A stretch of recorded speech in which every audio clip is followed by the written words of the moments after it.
Hey guys, and welcome back to my channel. First off, if you can hear screaming in the background, it's geese. I think they're having like a fist fight down there, or maybe having sex, I don't know. But today's video is really exciting, and it is what basically I'm going to call the first episode of my gender journey, which I'm going to be chronicling here on YouTube. Basically last week I went into my GP and he is going to be referring me to the Northampton Gender Identity Clinic here in the UK, which is a really big step for me. So that's really exciting, and I just wanted to talk you, the viewer, through the process, just in case someone basically wants to know about the transgender healthcare pathway here in the UK. So basically what I did was I first asked people at my university and on online groups what gender identity clinics they've used and what they recommend and that kind of thing.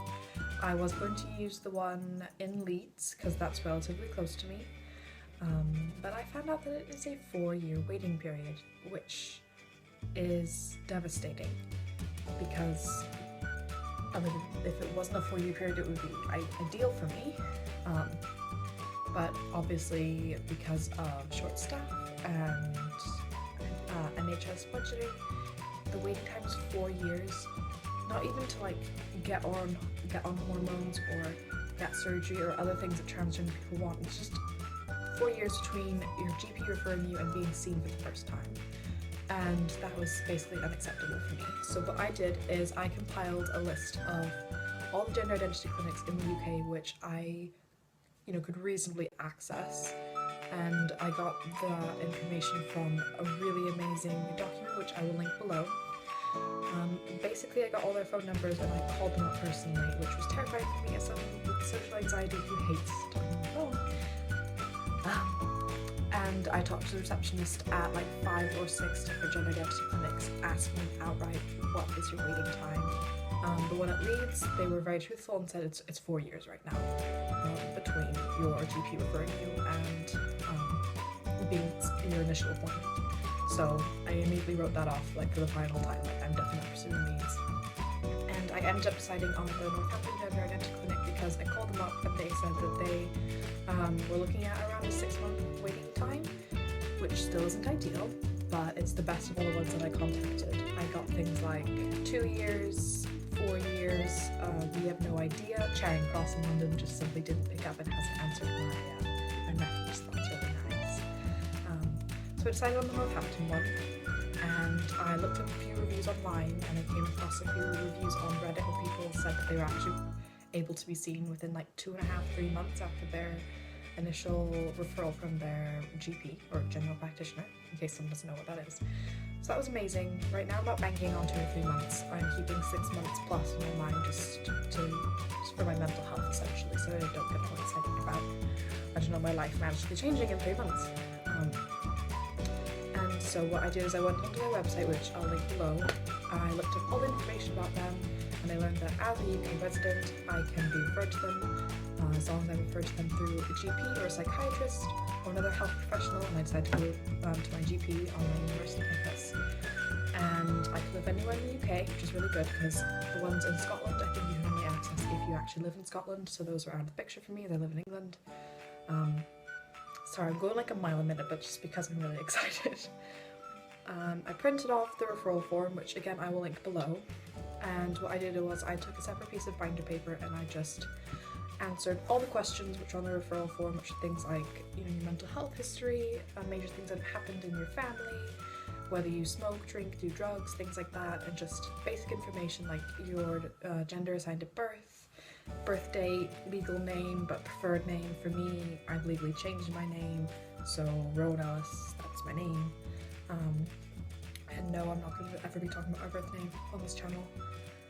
I printed that off, answered all the questions on a sheet of binder paper, and also printed off a really helpful form. It's slightly out of date, it's from 2014, but it is linked on the Northampton Gender Identity Clinic page. And basically it outlines a transgender person's legal rights here in the UK, basically saying if you go into your general practitioner and ask to be referred to a gender identity clinic, that's your right and they have to refer you. They can't send you off to, I don't know, an adolescent mental health clinic. They can't tell you to go have a chat with a therapist there at university. You have the right to be referred to exactly where you demand to be referred to. So I printed off all these things and brought them into my appointment the next morning, where I met with a man who I'd never met before, which was a little bit nerve-wracking, just because he really had no idea who I was. But I walked in and essentially just said, I want you to refer me to this gender identity clinic. And he initially asked why Northampton, and I explained that I cannot wait 4 years. By that point I'll be done with university and probably not even living in the UK.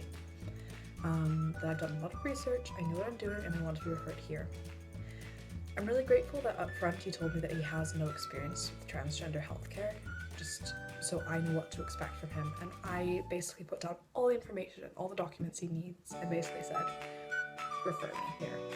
And he kept telling me things like, this is a big step, you're a special case, which was kind of annoying and condescending, just as someone who's been aware that they're transgender for years and knows, I'm not trying to toot my own horn, but knows quite a lot. It felt a little bit disappointing to be told things like, you're special, and oh wow, that sounds bad. But in the end, he said that he's happy to refer me to Northampton after I explained my case and also why I specifically wanted Northampton. And I gave him all my documents and he photocopied them, so they're now attached to my file in the GP's clinic's database essentially. He did ask for written proof when I described my dysphoria, which was kind of annoying. It's like, I'm sorry that I don't have written proof of my transgender identity. I found that a bit strange. But the thing is, I actually did have written proof because I went to a mental health team in Ireland for help with depression, and while I was there, happened to be diagnosed with dysphoria. I don't like the diagnosed, but I actually did have written proof.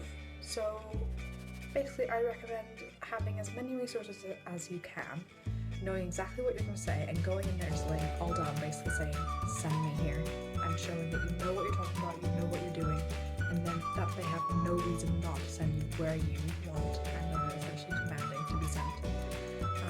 He will hopefully be finished with my referral in the week. He then jokingly said, or not, oh, then I have a 2-week holiday, haha. So I might be checking in with the clinic just to make sure that that goes through, because it's incredibly important to me and my health. But essentially, the main thing is that he said he's happy to refer me, which is absolutely amazing, and I don't think it's still like sunk in. That was just my experience with being referred to a gender identity clinic by a GP here in the UK. If you have any questions, leave them in the comment section below and I would be absolutely happy to answer them. All the resources which I talked about in this video will be linked below as well. Thanks so much for watching and taking your time out of your day to listen to me. Thanks guys, see you next time.